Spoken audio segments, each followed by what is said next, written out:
Well, France is wrapping up its military mission in Mali. France's foreign minister told a newspaper that its troops will pull out of Mali in March.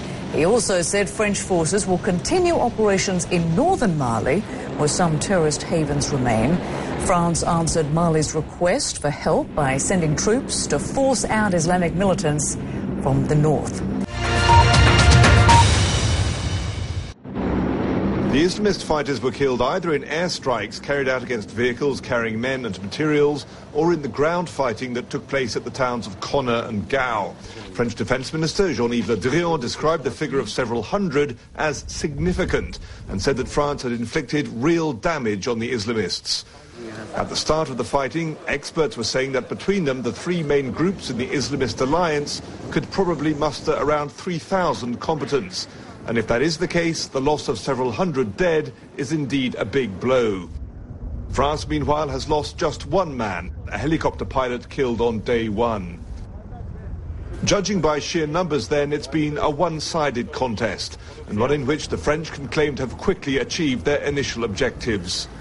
Foreign Minister Laurent Fabius has now said that if things proceed as planned, the first French troops could start leaving Mali in March.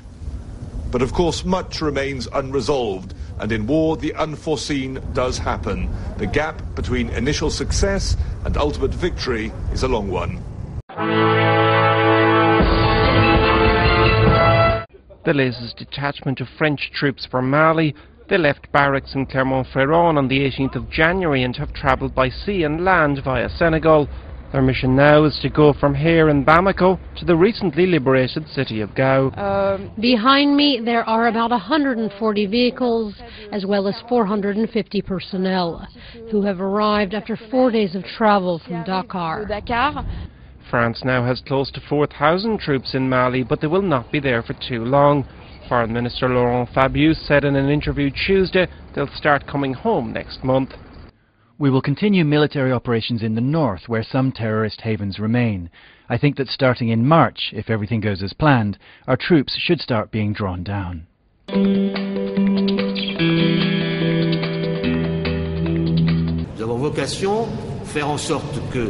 We have a mission, and that is to expel, with the help of the Malian army, all terrorists and jihadists we find on Malian soil. Then our role is to step aside and let African and Malian forces take over, once we in the EU mission have trained them. We want them to take that responsibility as soon as possible.